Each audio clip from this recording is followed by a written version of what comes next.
নমো তৎসা ভগবতো অরহতো সাম্মা সম্বুদ্ধস্সা। জগৎপূজ্য মহাকারণিক তথাগত সম্যক সম্বুদ্ধ শ্রীচরণে কৃতজ্ঞ প্রণাম নিবেদন করে প্রজ্ঞাপারমিতে অংশগ্রহণকারী সকল উপাসক উপাসিকাগণের নিরোগ দীর্ঘায়ু সুখী জীবন তথা জ্ঞান বিমণ্ডিত জীবন কামনায় শুরু করতে চলেছে আজকের মহাপরিনির্বাণ সূত্র পরিশিষ্ট আলোচনা ক্লাস।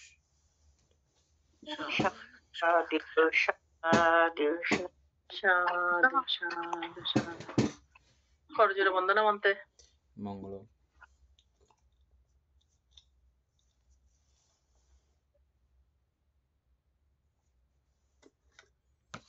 আমাদের পেজ নাম্বার হচ্ছে যে 250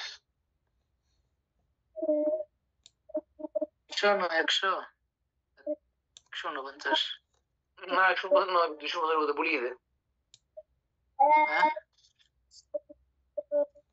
পেজ নাম্বার বলিয়ে দিবে। আচ্ছা আচ্ছা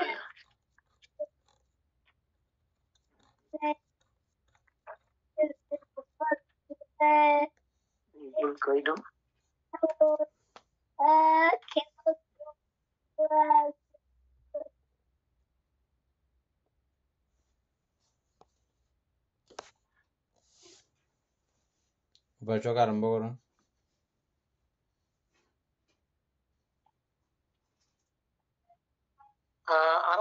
মহাকাশ পর্যন্ত বলানো।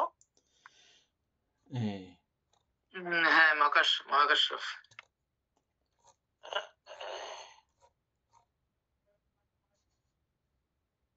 ভগবান বুদ্ধির প্রথম মহাশ্রাবক। গৃহকালে তার নাম ছিল পিপ্পলি মানব। তিনি ব্রহ্মলোক হইতে চ্যুত হইয়া মগধ রাজ্যের অন্তর্গত মাহাতীর্থ ব্রাহ্মণ গ্রামে ব্রাহ্মণ মহাসারকুলে কপিল ব্রাহ্মণের গৃহে জন্মগ্রহণ করিয়াছিলেন। মঙ্গল। তাহার স্ত্রী ভদ্রা কাপিলানী মদ্র রাজ্যে সাগরনগরে ব্রাহ্মণ মহাসারকুলে কুশীয় গোত্র ব্রাহ্মণের ঘরে জন্মগ্রহণ করেন। তিনি এমন রূপবতী ছিলেন যে তাহার দেহ প্রবায় দ্বাদশ হস্ত পরিমিত গৃহ আলোকিত হইত। 12 হাত প্রশস্ত, 12 হাত আলো হইতো। প্রদীপের আবশ্যক করিত।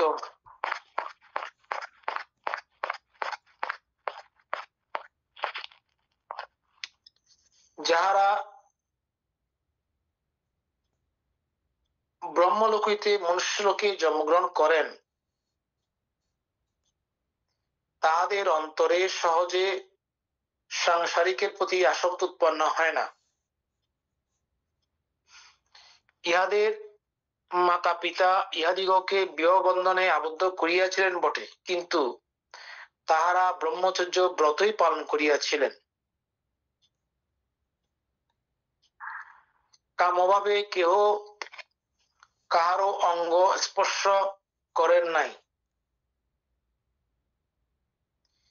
মাতা পিতার মরণের পর বিপুল ঐশ্বর্যের অধীশ্বর হইয়াও গৃহে থাকিলে পাপে লিপ্ত হইতে হয় দেখিয়া উভয়ে প্রব্রজিত হইয়াছিলেন। বিপুল ঐশ্বর্য ত্যাগ করিয়া গোপনে চলিয়া যাইবার সময় পিপ্পলি ব্রহ্মচারী চিন্তা করিলেন, এই ভদ্রা কাপিলানী জম্বুদ্বীপের মধ্যে সর্বশ্রেষ্ঠা সুন্দরী, তিনি যে আমার পশ্চাৎ পশ্চাৎ আসিতেছেন, ইহা লোকে দেখিয়া মনে করিবে যে আমরা প্রব্রজ ধর্ম অবলম্বন করিয়াও আসক্তি ত্যাগ করিতে পারি নাই। আরো হবে 250। এই রূপ মনে করিলে লোক পাপগ্রস্ত হইয়া নিরয়গামী হইবে, ইহাতে আমাদেরও অন্যায় হইবে, অতএব ভিন্ন পথে যাওয়াই উচিত। ধীরাপথে দাঁড়াইয়া ব্রহ্মচারিণীকে বলিলেন,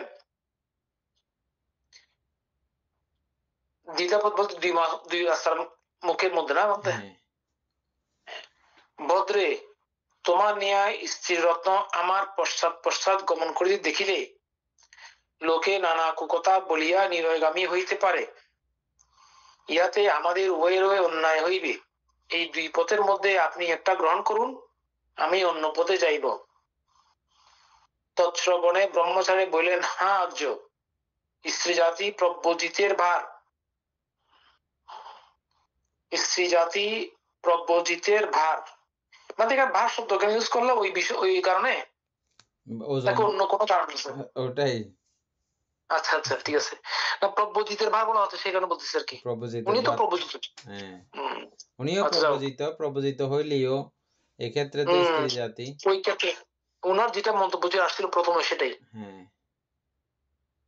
আচ্ছা, আমরা প্রব্রজিত হইয়াও বিচ্ছিন্ন হইতেছি না বলিয়া লোকে নানা কুধারণা পোষণ করিতে পারে।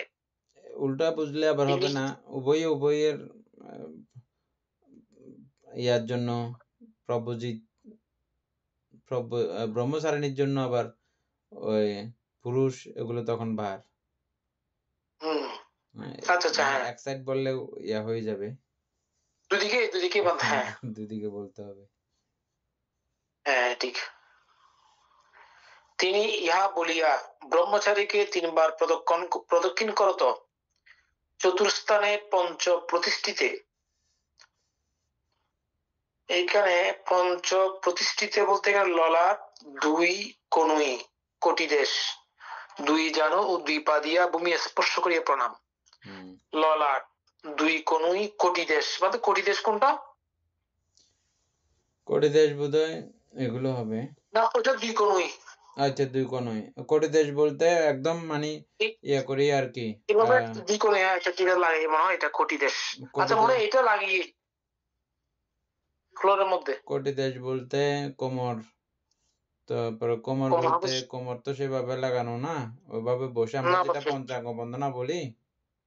হ্যাঁ পঞ্চাঙ্গ বলছে না এখানে, পঞ্চ প্রতিষ্ঠিত, হ্যাঁ বাদ পঞ্চাঙ্গ হবে আর কি। ঠিক আছে বাদ এইটা এই মানতে আন্ডু হইতে কুটি ইয়া ওই জাতর পায়ের আন্ডু হইতে আটটা আঙ্গুরি কোটি দেশ পর্যন্ত লুটাই পড়ে এমনে। যাই হোক প্রণাম করিয়া সমুজ্জ 10 নখ একত্র করত, কৃতাঞ্জলি সহকারে বলিলেন, এটা শত সহস্র কল্পকালের মিত্র সদ্ভাব অদ্য বিচ্ছিন্ন হইতেছে। শত সহস্র, তারা স্বামী স্ত্রী ছিল অনেক জন্ম, এগুলো অগণিত জন্ম, শত সহস্র বলা হচ্ছে কল্পকাল ধরে। আপনি পুরুষ, সুতরাং দাক্ষিণ যুক্ত উদার ডাইন, দক্ষিণ পথই আপনার অবলম্বনীয়। আমি মাতৃগ্রাম, মাতৃগোষ্ঠী, বামা জাতি, আমার বাম পথেই যাওয়া উচিত, এই বলিয়া ভদ্রা কাপিলানি বাম পথ অবলম্বন করিলেন।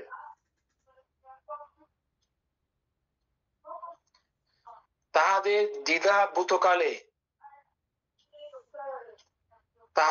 দ্বিধাভূত কালে আমি চক্রবাল সুমেরু পর্বতাদির বহনে সমর্থা হইয়াও আপনাদের গুণগ্রাম ধারণে অক্ষম, এই ভাব প্রকাশ করণের ন্যায় এই শশাগরা মহাপৃথিবী কম্পিত হইল।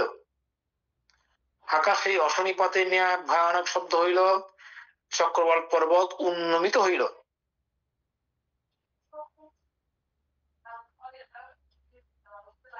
কোন কত ভয়ঙ্কর জিনিস,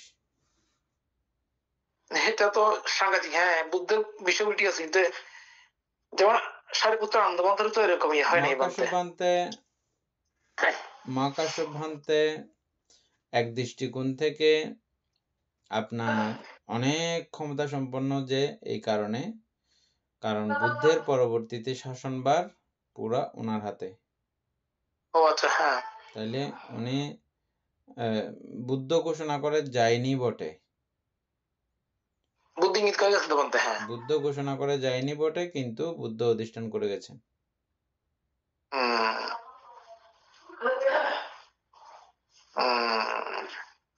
সাংঘাতিক। হ্যাঁ, দ্বিধাভূত কালে, মানে দেখেন দ্বিধা কেন বলো, মানে দুই ভাগ হয়েছে, যখন তারা দুজনে ভাগ হয়ে গেল, দ্বিধা বিভক্ত হয়ে গেল। হ্যাঁ।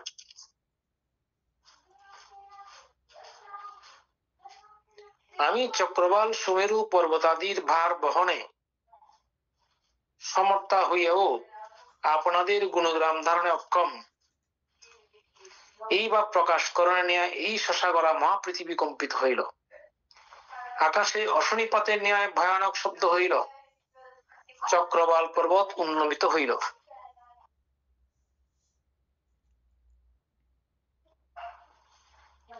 তখন সম্মুখ সম্বুদ্ধ বেলুবনের গন্ধকুটে বসিয়াছিলেন।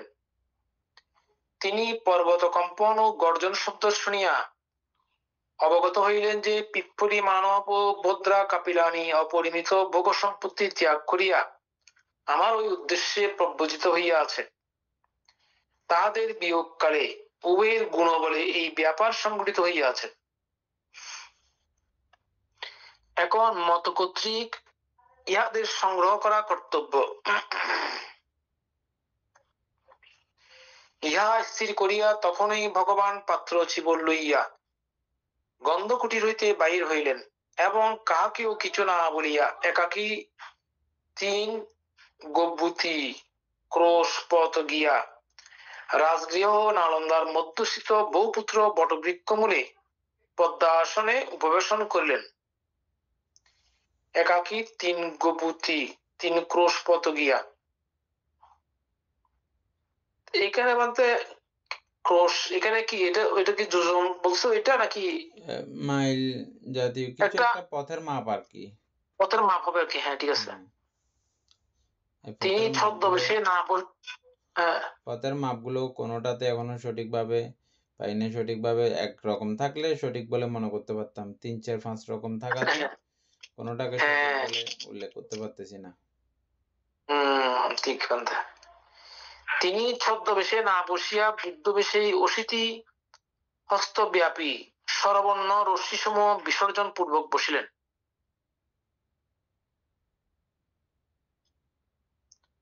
ছদ্মবেশে না বসিয়া বুদ্ধবেশে অশীতি হস্তব্যাপী 80 হাত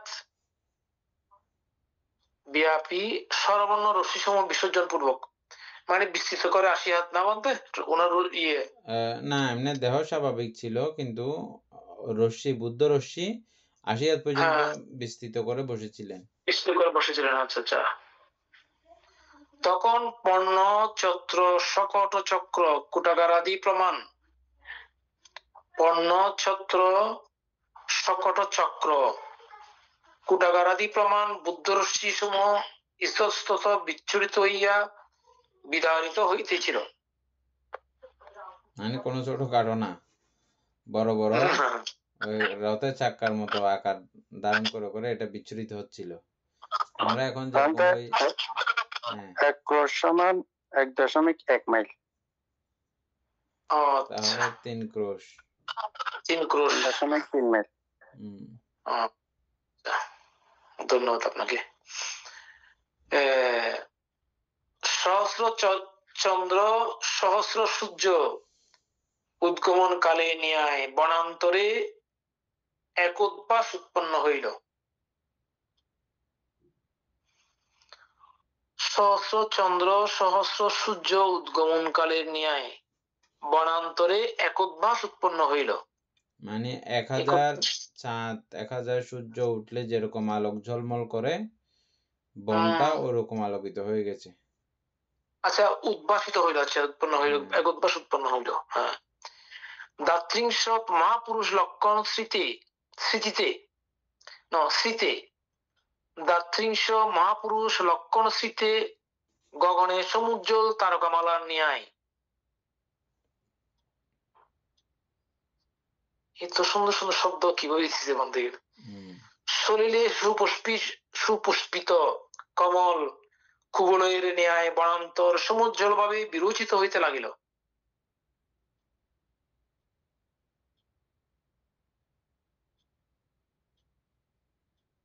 গগন মানে আকাশ হবে না।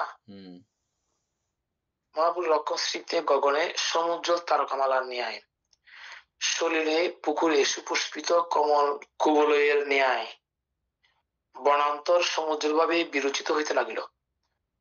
আচ্ছা, নেগ্রুদ তরুর কাণ্ড স্বভাবত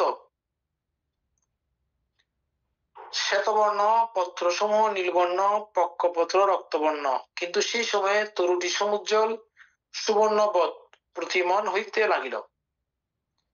ব্রহ্মচারী এইভাবে উপবিষ্ট ভগবানকে দেখিয়া ইনি আমার শাস্তা হইবেন, ইহারই উদ্দেশ্যে বোধহয় প্রব্রজিত হইয়াছি ভাবিয়া দৃষ্ট স্থান হইতেই অবনত শিরে গিয়া 3 স্থানে বন্দনা করতে বলিলেন, বলতে ভগবান আপনি আমার শাস্তা, আমি আপনার শ্রাবক। অতীতের পূর্ণ শক্তি কি প্রবল ছিল, উনি এভাবে বলে ফেলছেন বলতে।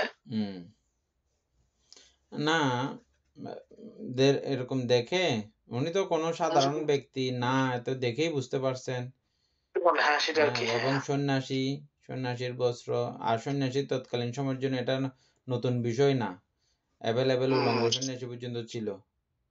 হ্যাঁ, ভারতবর্ষ সাধু সন্ন্যাসী ঋষি মনীষীর দেশ, এটা সেই আগে থেকে। সুতরাং এখানকার জন্য এটা কোনো নতুন বিষয় না। এখনো পর্যন্ত কত মানুষ কতগুলো সমস্ত সম্পত্তি ত্যাগ করে করে সন্ন্যাসী হয়ে যাচ্ছে, এখনো আছে অ্যাভেলেবেল।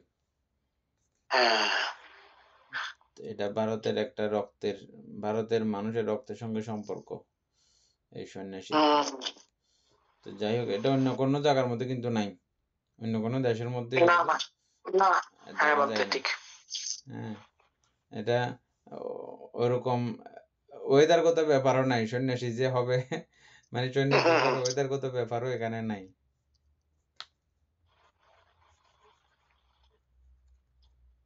তো এই জন্য ওনাদের ফার্মির কারণে, এবং উনি নর্মালি সন্ন্যাসী হয়ে আগেই সন্ন্যাসী হয়ে চলে আসছেন, কারো কাছে কিন্তু হয় নাই, নিজে নিজে হয়েছে যে ব্রহ্মচারী, ঘর ছেড়ে ব্রহ্মচারী, বুঝছেন না? এটা কারো কাছে যাইয়া যে হতে হয় এমন না, পরবর্তীতে কেউ কারো শিষ্যত্ব গ্রহণ করলে এটা আলাদা হিসাব, কিন্তু নিজে নিজে ব্রহ্মচারী হয়ে বেরিয়ে গেছিলেন।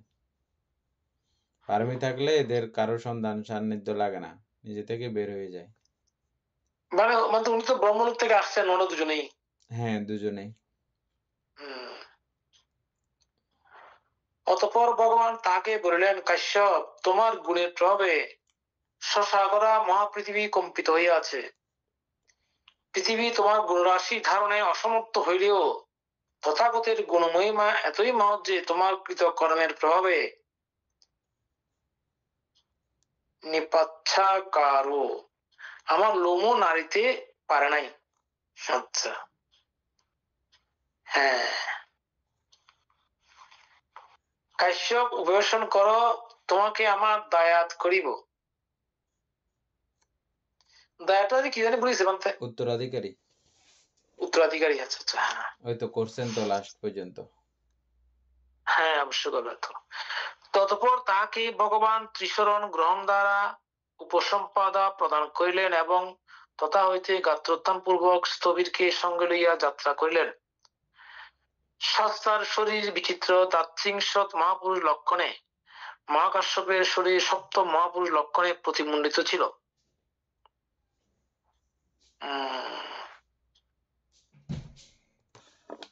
নৌকায় পশ্চাৎবদ্ধ ক্ষুদ্র নৌকার ন্যায় তিনি শাস্তার পিছু পিছু যাইতে লাগিলেন।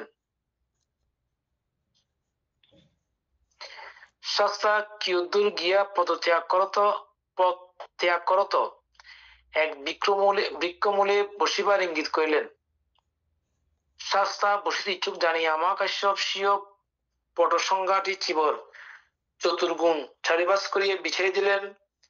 শাস্তা তদুপরি বসিয়া চিবরখানা হস্তে পরিমার্জন পূর্বক বলিলেন, কাশ্যপ তোমার এই পটসংজ্ঞাটি চিবর অতি মৃদু। তৎশ্রবণে মহাকাশ্যপ ভাবিলেন, শাস্তা আমার সংজ্ঞাটি বস্ত্রখানা অতি মৃদু বলিতেছেন, অবশ্য পরিধানের ইচ্ছুক হইবেন। ইহা মনে করিয়া তিনি শাস্তাকে প্রণাম করত করজোড়ে নিবেদন করিলেন, বন্তে ভগবান এই সংজ্ঞাটি পরিধান করুন। তখন ভগবান বলিলেন, তাহলে কাশ্যপ তুমি কি পরিধান করিবে? মহাকাশ্যপ নিবেদন করে বলতে, আপনার পীড়নের কাপড়খানা পাইলেই গায়ে দিব।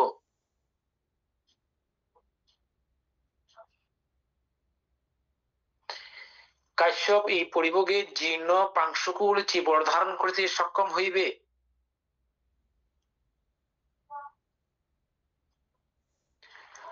আমা কর্তৃক এই পাংশুকুল চিবর গ্রহণকালে শশাগরা মহাপৃথিবী কম্পিত হইয়াছিল। বুদ্ধ পরিভোগ জীর্ণ এই চিবর, এটা ধর্মতা বুদ্ধের পরিহিত কাপড়ের সঙ্গে নিজের কাপড় কেউ যদি বদলায়, উনি যেদিন থেকে বুদ্ধের এই কাপড় নেবেন সেদিন থেকে আর ধুতাঙ্গ লাগবে না। নর্মালি উনি আর কখনো স্বাভাবিক চিবর পড়তে পারবেন না, পাঞ্চকুলিক চিবর পড়তে হবে আর মৃত্যুকাল। এটা ধর্মতা নিয়ম বলছে। তুমি পাঞ্চকুলিক চিবর হচ্ছে যে মরা লাশ থেকে কাপড় বাইর করে অথবা মানুষের অবহেলিত কাপড় চোপড় গুলো, ফেলে দেওয়া কাপড় চোপড় গুলো সংগ্রহ করে এগুলো সেলাই করবে, সেলাই করে এক কালার বানাবে।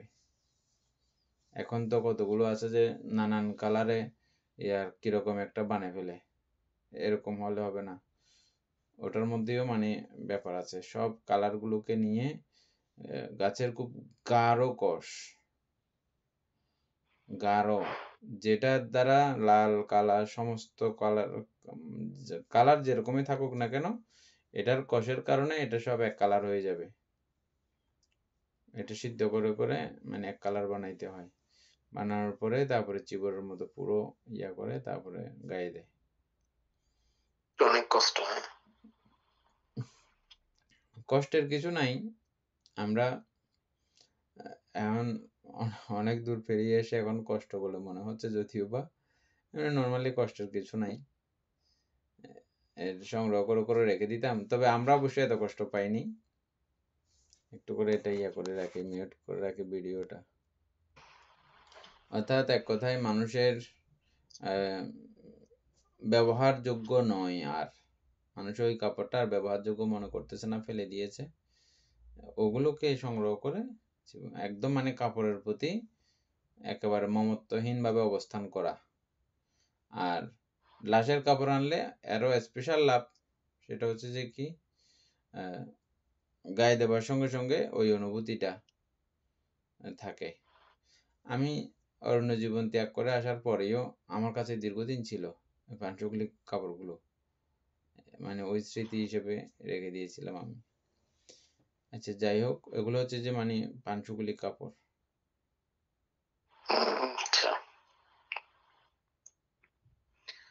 আচ্ছা, কাশ্যপ এই পরিভোগে জীর্ণ পাংশুকুল চিবর ধারণ করতে সক্ষম হইবে।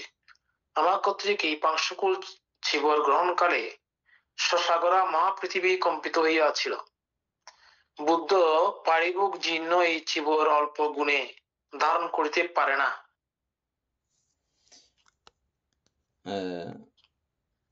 আর একটা কথা হচ্ছে যে বুদ্ধের কাপড়টাও কিন্তু তখন কিন্তু পাঞ্চকুলিক কাপড় ছিল।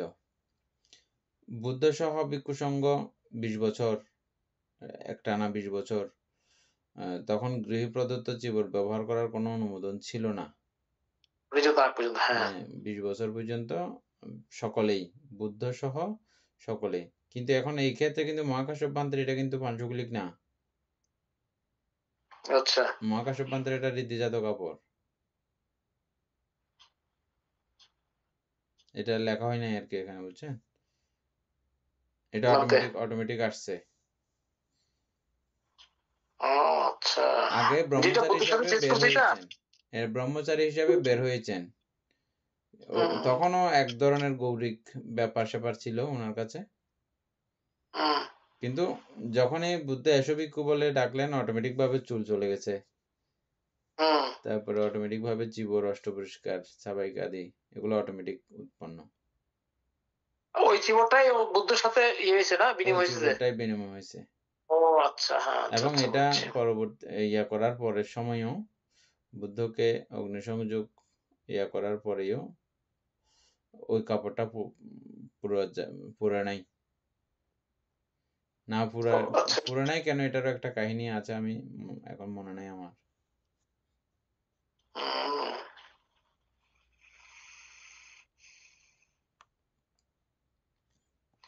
বুদ্ধ পারিভোগ জীর্ণ এই জীবর অল্প গুণে ধারণ করতে পারে না, এটা মানে তো বুঝলাম না ঠিক। অল্প গুণে অর্থাৎ ধারণ করতে পারে না মানে? বুদ্ধের পারিভৌগিক, এগুলো তো বুদ্ধের পারিভৌগিক তত্ত্ব, এগুলো দিয়ে বুদ্ধের হ্যাঁ মানে বুদ্ধের চিবরগুলো দিয়ে এবং হ্যাঁ। বুদ্ধের পাত্র দিয়ে, বুদ্ধের আরো বিভিন্ন ব্যবহার্য জিনিসপত্র দিয়ে পারিভৌগিক তত্ত্ব বানায়। এগুলো পারিভৌগিক বস্তু। এই পারিভৌগিক বস্তুগুলো অল্প গুণে, এগুলো কেউ ব্যবহার করতে পারে না। এগুলো ব্যবহার আচ্ছা, করার জন্য বুঝতে মহাগুণ পারিনি বাকি প্রয়োজন। বুঝতে পারিনি। আচ্ছা আচ্ছা, হ্যাঁ। হ্যাঁ, এগুলো ব্যবহার করতে মহা গুণের প্রয়োজন হয়। তো এই মহাগুণ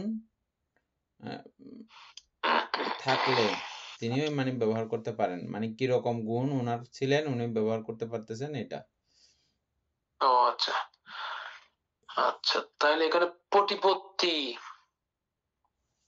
ধর্ম 1300 প্রকার দূতাঙ্গ ব্রত, একটা দুটো নয়, 1300 প্রকার। 1300 না 13। আচ্ছা, 13 প্রকার দূতাঙ্গ ব্রত, একটু তারিখ বলা হয়েছে মানে সে কারণে। 14 প্রকার খন্দক ব্রত ও 82 প্রকার মহাব্রত। জাতি পাংশুকুলিক, যাহারা প্রব্রজা দিবস হইতে মৃত্যু পর্যন্ত 13 প্রকার দূতাঙ্গ ব্রত পালন করেন, শ্মশান মশান প্রভৃতি হইতে লোকের ত্যায্য বস্ত্র সংগ্রহ করিয়া ব্যবহার করেন।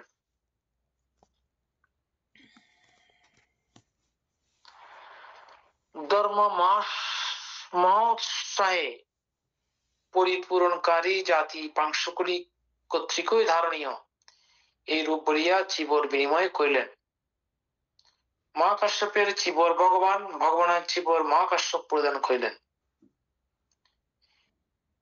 সেই মুহূর্তে অচেতন এই মহাপৃথিবী যেমন বলিতেছেন, ভন্তে অতি দুষ্কর কার্য করিলেন, শ্রাবকের সহিত পরিহিত বস্ত্র কেউ পরিবর্তন করেন নাই। আমি আপনার এই গুণমহিমা ধারণে অক্ষম, এই উদ্দেশ্যে শশাগরা মহাপৃথিবী কম্পিত হইল।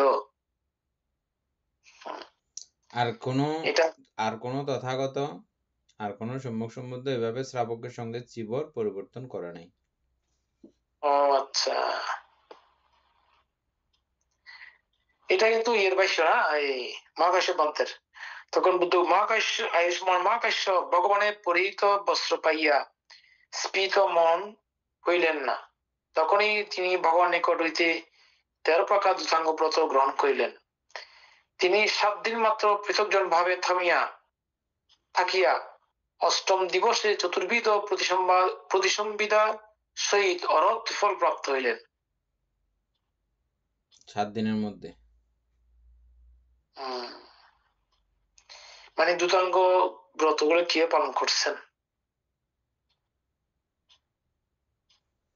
অতঃপর ভগবান ভিক্ষুগণকে বলিলেন, ভিক্ষুগণ, কাশ্যপ চন্দ্রের ন্যায় লোকের বাড়িতে সমুপস্থিত হয়, তার কায় এবং চিত্তকলি অনাসক্ত, নিত্য নূতন নূতন করি অপ্রগলভের সহিত বিজ্ঞান সংগ্রহ করিয়া থাকে ইত্যাদি রূপে তার বহুতর প্রশংসা করিয়া অপরভাগে আর্যগণের মধ্যে সিংহনাদি ঘোষণা করিলেন,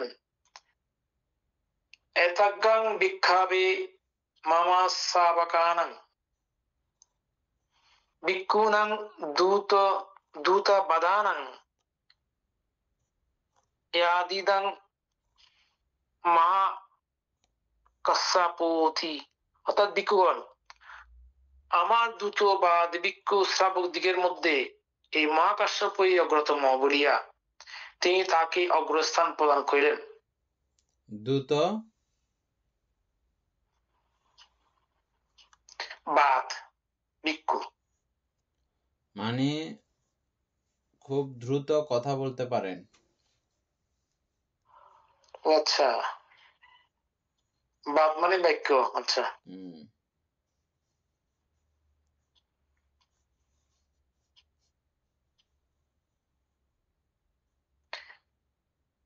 আয়ুষ্মান মহাকাশ্যপ মহাশ্রাবকত্ব প্রাপ্ত হইয়া প্রীতি প্রফুল্ল হৃদয়ে স্বীয় পূর্বকর্ম বিবৃত করিতে অপদানে ও 13 গাথায় অনেকগুলি ভাবপূর্ণ গাথা ভাষণ করিয়াছেন। তাহার ইহ জীবনের কার্যাবলী সূত্রে ও পূর্বে উল্লেখ হইয়াছে। আচ্ছা, বদ্রা কাপিলানি উত্তর দিকে গিয়া তৈত্তিকের নিকট দীক্ষিত হইয়া 5 বৎসর যাবৎ পরিব্রাজিকা ব্রত পালন করেন। তিত্তিক জাহাতে পড়ে গেছেন? হ্যাঁ, তিত্তিকদের আশ্রমে চলে গেছিলেন। আচ্ছা, কিন্তু উনিও তো মনে হয় পরবর্তী তোমার কাছে ওইটা ইতিহাস যায় না পুরো, সেখানে হয়েছেন পরবর্তীতে ভিক্ষুণী সংঘ গঠিত হওয়ার পরে আসছেন আর কি।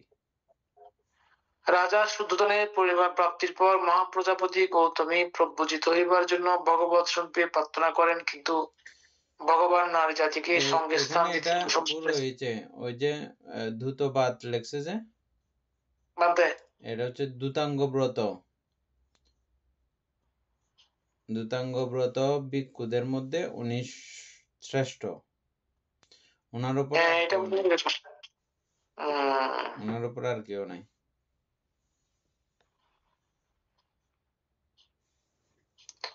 আচ্ছা, দূতাঙ্গ ব্রত।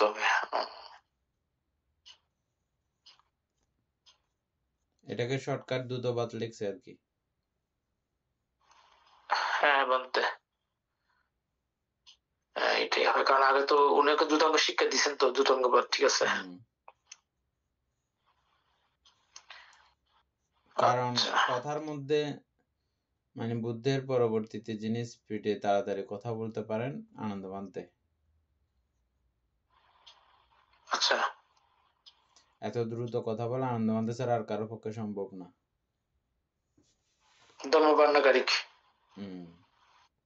আনন্দ মানতের একটা না আরো কয়েকটা আছে গুণ ছিল, তো বিশেষ করে 4টা তো বুদ্ধ স্পেশালি উল্লেখ করেছেন। আচার্য গুণ 4টা ছিল। তারপরে রাজা আচ্ছা, মা প্রজাপতি গৌতমী ইহাতে নিরস্ত হইলেন না। তিনি সাক্ষ্য করে 500 মহিলার সহিত ব্রহ্মচারিণী বেশে পদব্রজে বৈশালীতে উপস্থিত হইলেন। অসূর্য স্পর্শা রমণীগণ,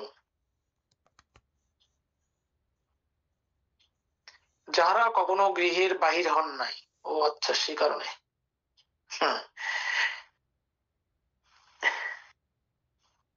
আমি হয়তো ওয়ার্ড গুলো শুনে আসছি যে ভাই কি ধরনের ওয়ার্ড ব্যবহার করছে, শব্দ।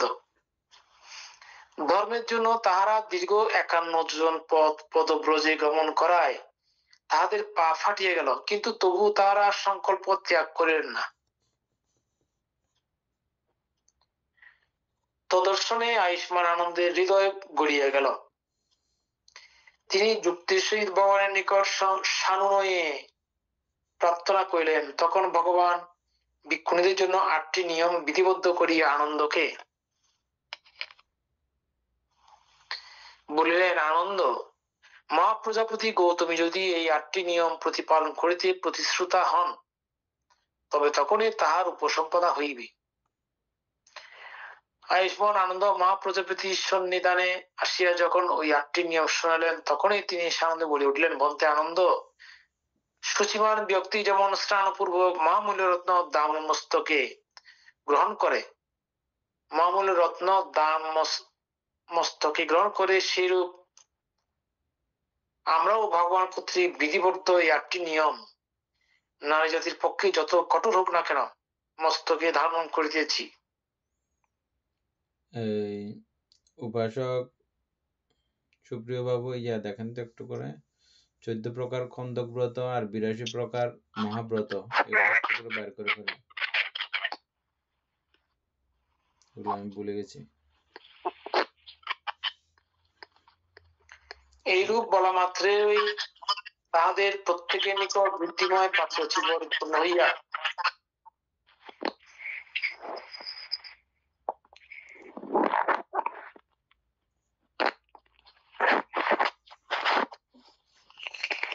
সুপ্রিয়ভাবে সাউন্ড অফ করে রাখেন, আপনি ডিস্টার্ব করতেছে।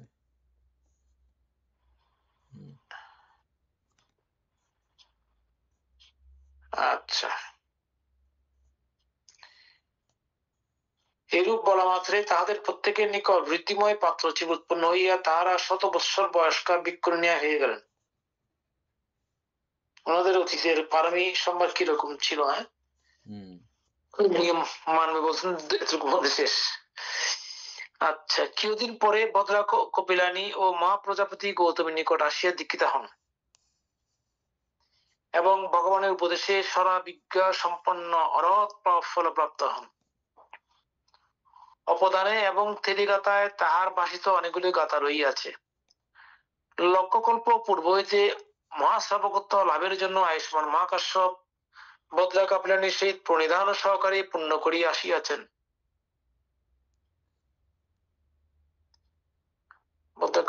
প্রণিধান সহকারে পূর্ণ করিয়া আসিয়াছেন। ভগবান পদুমত্তর সম্মুখ সম্বুদ্ধের সময় বৈদেহ নামক সৃষ্টি হইয়া 7 দিন যাবৎ মহাদান করিয়াছিলেন। ভগবান বিভূতি সম্মুখ সম্বুদ্ধের সময় দরিদ্র এক ব্রাহ্মণ হইয়া 1 শাটক দান করিয়াছিলেন। 1 শাটক, শাটক মানে কি রথ বানতে? এই তো এই জাতীয় আর কি। 1 শাটক মানে 1 গাড়ি পুরো জিনিসপত্র দান করেছেন, এই জাতীয় আর কি। ও আচ্ছা, ছিলেন এক দরিদ্র ব্রাহ্মণ। আচ্ছা, আরেক জন্মে অরণ্যে ভ্রমণ করতে গিয়া প্রত্যেক সম্বুদ্ধকে গায়ের কাপড় দিয়ে দান করিয়া আসেন। ভগবান কাশ্যপ সম্মুখ সম্বুদ্ধের ধাতু চৈত্য স্বর্ণময় পদ্ম দ্বারা সাজাইয়া পূজা করিয়াছিলেন। ততপর নন্দ নামক রাজা হইয়া 500 প্রত্যেক সম্মুখ সম্বুদ্ধের দীর্ঘদিন সেবা পূজা করিয়াছিলেন। আচ্ছা, উপালি কপিলবস্তু রাজকুলের কৌরকার বংশে তাহার জন্ম হয়। তাহার মাতার নাম মন্তানি। গৃহকালে তাহার নাম ছিল পূর্ণ। যখন অনুরুদ্ধ, আনন্দ প্রভৃতি রাজপুত্রগণ প্রব্রজ্ঞা গ্রহণ করিবার জন্য যাত্রা করেন তখন তাহারা তাহাকে সঙ্গে লইয়াছিলেন। কপিলবস্তু হইতে কিয়দ্দূর গিয়া তাহারা মূল্যবান বাসন প্রভৃতি উন্মোচন পূর্বক প্রিয় সহচর কৌরকার পুত্রের দিয়া বলিলেন, এই সকল তোমায় দিলাম, তুমি ফিরিয়া যাও। কিন্তু তিনি চিন্তা করিলেন, আমি একাকী কপিলবস্তুতে ফিরিয়া গেলে সাইক্যেরা আমার জীবনান্ত করিবেন। বিশেষত কৌরকার বংশে আমার জন্ম, এই সমস্ত মামূল্য দ্রব্য আমার উপযুক্ত নহে। রাজপুত্ররা যখন বিপুল ঐশ্বর্য পরিত্যাগ পূর্বক প্রব্রজা লইতে যাইতেছেন, তখন আমার পক্ষে প্রব্রজিত হওয়া আরো সহজ। এই সংকল্প করিয়া তিনি ওই বস্ত্র অলঙ্কার প্রভৃতি এক বৃক্ষের শাখায় ঝুলাইয়া যাহার আবশ্যক সেই গ্রহণ করুক বলিয়া রাজপুত্রদিগের অনুগমন করিলেন। ভগবান অনুরুদ্ধ প্রভৃতি রাজপুত্রদিগকে প্রব্রজা দিতে অগ্রসর হইলে তিনিও প্রব্রজা প্রার্থনা করেন। তখন রাজপুত্ররা বলিলেন, বন্তে, অগ্রে তাহাকে প্রব্রজা দিন, তাহলে আমরা ইহাকে প্রণামাদি করিতে ধর্মত বাধ্য হইব, তাহাতে আমাদের দুর্জয়মান ত্যাগ হইবে। আচ্ছা, তাহাদের নির্দেশ মতো ভগবান উপরিকে অগ্রে প্রব্রজা দিয়া পশ্চাৎ তাহাদিগকে প্রব্রজা দিলেন। অনুরুদ্ধ দিহি, আচ্ছা পারি এটা, অনুরুদ্ধ দিহি পানাসাহা গন্তা পব্বজিতত্তা কত্যানং উপসমীপে উল্লীনয়তু কায়া চিত্তেহি সমঙ্গী ভূতোতি বলি। আচ্ছা, অনুরুদ্ধাদি রাজপুত্রগণের সহিত গিয়া প্রব্রজিত হইয়াছিলেন বলিয়া উপালি ক্ষত্রিয়গণের উপসর্গে, এটিকে অলিন লিখছে নাকি অলিন লিখছে বোঝা যাচ্ছে না বলতে, যুক্ত বলিয়া উপালি কায় মনে ক্ষত্রিয়গণ উপযুক্ত বা ক্ষত্রিয়গণের সহিত মৃত বলিও পরিণাম হয়।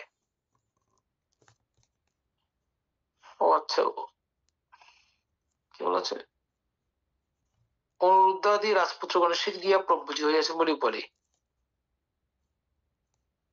কর্তৃগণের উপসর্গে। আচ্ছা, হু বললেন কায়ামনে কর্তৃগণ উপযুক্ত সীমিত হইয়া বলি পরিণাম হয়। তিনি প্রব্রজাও উপসম্পদা প্রাপ্ত হইয়া কর্মস্থান গ্রহণপূর্বক অরণ্যে বাস করতে ইচ্ছা করেন। তখন ভগবান বললেন, অরণ্যে বাস করে তোমার বিদর্শন দূরই পূর্ণ হইবে। আমার সঙ্গে থাকিলে বিদর্শন দূর এবং গ্রন্থ দূর এই উভয়ই পরিপূর্ণ হইবে। তিনি শাস্ত্রার উপদেশে অচিরেই অরহত্ব ফল প্রাপ্ত হইলেন এবং বিনয়ে পারদর্শী হইলেন। তিনি বারুক, কাচ্চাবত্তু ও যুগবর্তু এবং কুমার কাশ্যপবর্তু সুবিচার করিয়া প্রত্যেকবারে ভগবানের সাধুত্ব প্রাপ্ত হইলেন।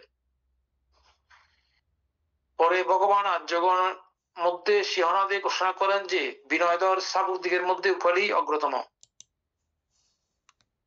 তিনি অগ্রশ্রাবকত্ব প্রাপ্ত হইয়া স্বীয় পূর্বচরিত প্রকাশ করিতে বহু যুক্তিপূর্ণ ভাবগ্রাহী গাথা ভাষণ করেন।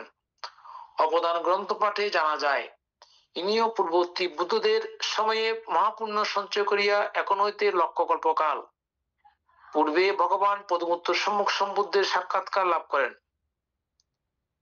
আচ্ছা, তখন ইনি সুজাতা নামে ব্রাহ্মণ মহাশালকুলে জন্মগ্রহণ করিয়া চতুর্বেদ ও লক্ষণ শাস্ত্র, ইতিহাস এবং ব্রাহ্মণ ধর্মে পারদর্শী হইয়াছিলেন।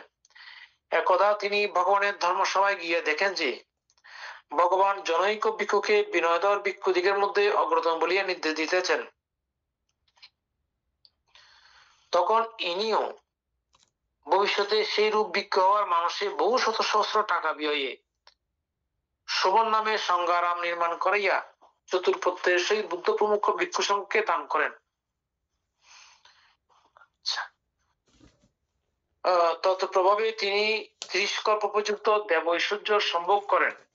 সহস্রবার দেবরাজ ইন্দ্র হন, একবার দিবেন নয়, সহস্রবার পৃথিবীর মধ্যে চক্রবর্তী রাজা হইয়া বিপুল সুখ ঐশ্বর্য পরিভোগ করেন। প্রাদেশিক শাসনকর্তা যে কতবার হইয়াছেন তাহার ইয়ত্তা নাই। পূর্ববর্তী কল্পে অনন্ত তেজ, অমিত যশ, অঞ্জস নামক মহারাজের ইনি পুত্ররূপে জন্মগ্রহণ করেন। তার নাম হইল চন্দন কুমার। তিনি যুব রাজ্যে অভিষিক্ত হইয়া অলঙ্কৃত হস্তিতে চড়িয়া যাওয়ার সময় দেবল নামক প্রত্যেক সম্বুদ্ধকে দেখিয়া তদ্দিকে হস্তি প্রেরণ করেন।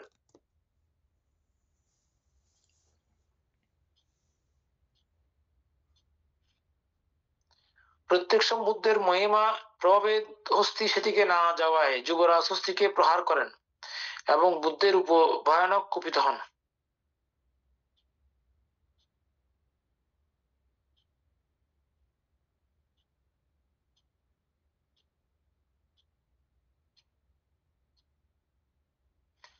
তৎমুহূর্তে তাহার শরীরে ভয়ানক দাহ উৎপন্ন হইল।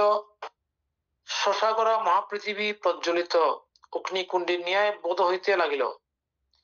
তিনি কোথাও শান্তি না পাইয়া পিতার নিকট তাহা প্রকাশ করেন। তৎশ্রবণে অঞ্জস মহারাজ বলি উঠিলেন, পুত্র, তুমি মুনিকে বৈরচিত্তে গঠন করতে চাইয়া ভারী অন্যায় করিয়াছ। ইতিপূর্বে সুমেকল, কুশয়, শিগব, সত্যকেই 4 জন রাজা ঋষিকে গঠন করিয়া জনপদের সহিত ধ্বংস হইয়াছেন। ব্রহ্মচারীগণ কুপিত হইলে রাজ্য সহ বিনষ্ট হইয়া থাকে। যদি আমরা তা হইতে ক্ষমাপ্রাপ্ত না হই তবে 7 দিবসের মধ্যে আমাদের বিনাশ অনিবার্য। অতঃপর রাজা 3 সহস্র জন ব্যাপী সহচর যুবরাজকে লইয়া প্রত্যেক সম্বুদ্ধের পাদমূলে সমুপস্থিত হইলেন ও কৃতাঞ্জলি পটে ক্ষমা প্রার্থনা করিলেন এবং পড়িতে লাগিলেন, জলে যেমন অগ্নি তিষ্ঠে না, পাষাণে যেমন বীজ অঙ্কুরিত হয় না, অগদে যেমন কৃমিকুল তিষ্ঠে না, অগদে, আচ্ছা, সেরূপ বুদ্ধগুলিরও কোপ উৎপন্ন হয় না। ভূমি যেমন অচল, সাগর যেমন অপ্রমেয়, আকাশ যেমন অনন্ত বুদ্ধগুণ স্বরূপ, তাহারা কখনো আলোল নহেন। আলোল বলতে কি মানে? আলোর আলোল, আলোল, তাহারা কখনো আলোল নহেন। বুদ্ধগণ সততই ক্ষমাশীল। ওই সুপ্রিয় বাবু ওটা খুঁজে পাইছেন? ক্রোধ মনে হয় নাকি আলোল মানে? আমি তো এটা দেখছি, কিন্তু এখানে বলতেছে 82 প্রকার মহাব্রত, এটা কোনো রেফারেন্স নাই। ও 14 প্রকার খণ্ডব্রত এগুলো পাইছে। এগুলো একটু পড়ে ফেলেন। হোয়াটসঅ্যাপে দিয়ে দিলে তো ভালো হতো, থেকে পারে আর খুঁজতে হতো ওখানে গ্রুপে। আচ্ছা, আমি হোয়াটসঅ্যাপে এটা গ্রুপে দিয়ে দিলে পরে তারপরে পড়লে ভালো হবে।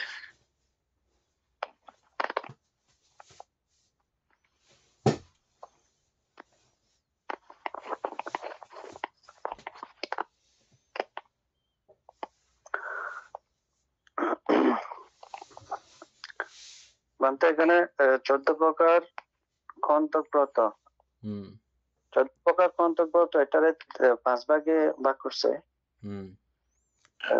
ভিক্ষুদের দৈনন্দিন জীবন ও সংজ্ঞায়ী আচরণের জন্য 14টি প্রধান মহাব্রত হলো: 1. শৌচ ও পরিচ্ছন্নতা সংক্রান্ত ব্রত। এটাতে আছে 1. উপসদ স্থান পরিষ্কারের ব্রত। উপসদ সবার স্থান নিয়মিত পরিষ্কার পরিচ্ছন্ন রাখা। 2. বাসস্থান পরিষ্কারের ব্রত। ব্যক্তিগত কুটি বা বাসস্থানের চারপাশ পরিষ্কার রাখা। 3. শৌচাগার পরিষ্কারের ব্রত। শৌচাগার ও স্নানগার ব্যবহারের পর পরিষ্কার পরিচ্ছন্ন রাখা। আর দ্বিতীয় হচ্ছে আচার ব্যবহার ও শ্রদ্ধা সংক্রান্ত ব্রত। এর মধ্যে 4 নম্বর হচ্ছে উপাধ্যায় বা শিক্ষক সেবার ব্রত। উপাধ্যায় বা আচার্যের প্রতি শ্রদ্ধা প্রদর্শন করা এবং তাদের প্রয়োজনীয় সেবা করা। 5. শিষ্যের সেবার ব্রত। শিষ্য সেবার ব্রত অসুস্থ বা প্রয়োজনগ্রস্ত শিশুদের যত্ন নেওয়া ও সেবা করা। 6. বয়োজ্যেষ্ঠদের প্রতি ব্রত। প্রবীণ ভিক্ষুদের প্রতি সম্মান দেখিয়ে যথাযথ আসন গ্রহণ, প্রণাম করা এবং কথা বলার সময় বিনয় বজায় রাখা। 7. গ্রাম বা শহরে আচরণের ব্রত। ভিক্ষাবৃত্তির সময় বা লোকালয়ে প্রবেশের সময় শান্তভাবে এবং সংযতভাবে আচরণ করা। 8. খাদ্য গ্রহণের ব্রত। আহারের সময় শৃঙ্খলা ও বিনয় বজায় রাখা, যেমন অতিরিক্ত শব্দ না করা, পাত্রে নজর রাখা। 3 নম্বরের মধ্যে রাখছে দৈনন্দিন সরঞ্জাম ও পোশাক সংক্রান্ত ব্রত। 9 নম্বর হচ্ছে চিবর সংক্রান্ত ব্রত। চিবর বাস করে রাখা, পরিষ্কার রাখা এবং নির্দিষ্ট নিয়ম মেনে করা। 10. ভান্ডার সংরক্ষণাবেক্ষণ ব্রত। ভিক্ষাপাত্র বা অন্যান্য সরঞ্জাম যত্ন সহকারে রক্ষণাবেক্ষণ করা। তার মধ্যে অসুস্থতা ও বসবাস সংক্রান্ত ব্রতের মধ্যে রাখছে 11. অসুস্থ ভিক্ষুদের ব্রত। অসুস্থ ভিক্ষুর যত্ন নেওয়া এবং চিকিৎসার ব্যবস্থা করা। 12 নম্বর হচ্ছে বসবাসের ব্রত। বসবাসের সময় সংঘ কর্তৃক নির্ধারিত নিয়মাবলী কঠোরভাবে পালন করা, যেমন বসবাস ছেড়ে দূরে না যাওয়া। তার মধ্যে পঞ্চমের ক্যাটাগরিতে রাখছে ভ্রমণ ও আগমন নির্গমন সংক্রান্ত ব্রত। তার মধ্যে 13 হচ্ছে যাত্রার ব্রত, ভ্রমণ কালে সঙ্গের অনুমতি নেওয়া এবং নির্দিষ্ট নিয়ম মেনে চলা। 14 হচ্ছে আগমন নির্গমনের ব্রত, কোন স্থানে প্রবেশ বা স্থান ত্যাগ করার সময় বিনয়সম্মতভাবে অনুমতি নেওয়া বা অন্যদের জানানো। এই ব্রতগুলি ভিক্ষুদের জীবনকে সংযম, শৃঙ্খলা এবং সম্মানের সঙ্গে চালনা করতে সাহায্য করে, যা তাদের আধ্যাত্মিক উন্নয়নের ভিত্তি হিসেবে কাজ করে। ওটাও পাবেন, ওটা কালকে পড়বেন। ওই সূত্র পিটকের অন্তর্গত লিখলে পাবেন। 80 প্রকার মহাব্রত, ওগুলো বিনয় পিটকের অন্তর্গত, বুঝছেন? বিনয় পিটকের অন্তর্গত। ঠিক আছে উপাসক। তারপরে আমরা আলোল না কি একটা দেখছিলাম।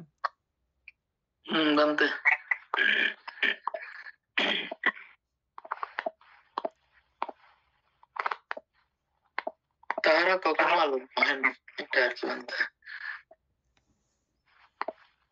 আলোল মানে অগোছালো, অগোছালো নাকি ক্রোধ বানতে, হ্যাঁ এটা নাকি, যাই হোক একটা কিছু হবে এরকম। ক্রোধের শব্দ আমরা অনেক পাইছি, কিন্তু এই তো হওয়ার কথা নয়। অচল সাগর রপ্রমি, সুপ্রিয়। আচ্ছা এরকম বুঝা হতো। বুদ্ধগণ সততই ক্ষমাশীল, তখন প্রত্যেক সম্বুদ্ধ যুবরাজের পরিদাহ বিদ্রুত করত। আকাশে উত্থিত হইয়া সকলকে আশীর্বাদ করিলেন, আয়ুষ্মান উপরই স্বয়ং বলিতেছেন। ও আচ্ছা, তাহলে এটা যদি ক্ষমা না করতেন তাহলে অনেক অবস্থা খারাপ হইত।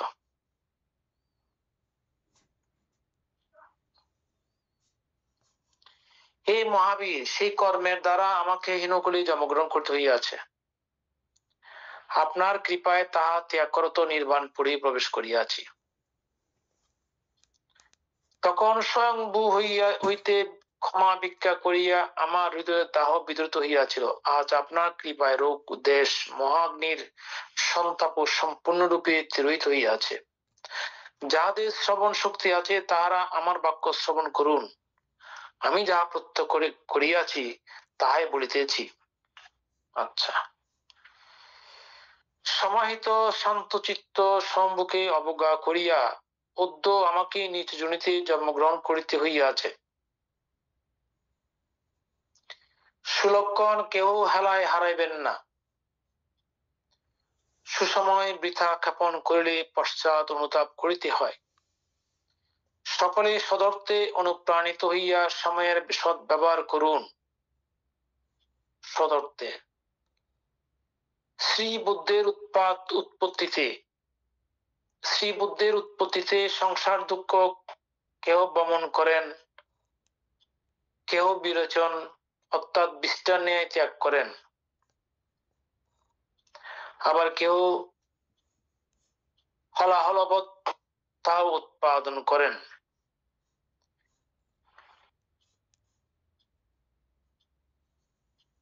হলাহলবৎ তো এখানে কিরকম হচ্ছে,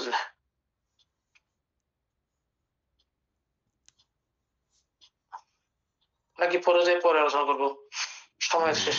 আবার কেউ হলাহলবৎ তা উৎপাদন করেন, বিষ্ঠার ন্যায় ত্যাগ করেন। শ্রীবুদ্ধের উৎপত্তিতে সংসার দুঃখ কেহ বহন করেন, বমন করেন, আবার কেহ বিরোচনের অর্থাৎ বিরোচন মানে বিষ্ঠা আর কি, বিষ্ঠার ন্যায় ত্যাগ করেন। আবার কেহ হলাহলের মতো উৎপাদন করেন, মানে খুব জিনিস মনে করে, আনন্দজনক জিনিস মনে করে। আবার কেউ এটাকে নতুন নতুন করে, যেরকম আমরা সংস্কার বানাচ্ছি না প্রতি মুহূর্তে, যেরকম সংসার দুঃখ, আচ্ছা।